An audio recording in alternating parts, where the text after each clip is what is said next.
We'll guide you through how to set up a Gmail email account quickly and easily. If you find this helpful, consider subscribing and liking the video. First, go to the Gmail website by typing mail.google.com into your browser's address bar.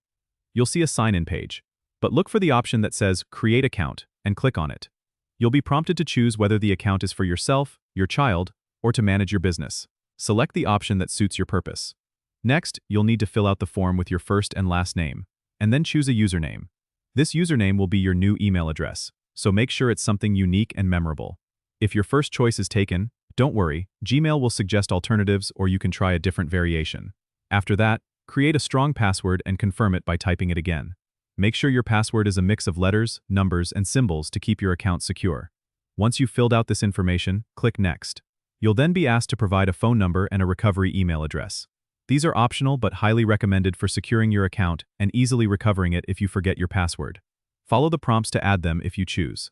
After entering your details, click Next again. Now you'll need to enter your date of birth and gender, then click Next once more. Review Google's terms of service and privacy policy, and if you agree, click I agree to proceed. Congratulations, your Gmail account is now set up. You can personalize your inbox by changing themes, adding a profile picture, and exploring the settings to make it just right for you. Don't forget to subscribe and comment if this helped you out.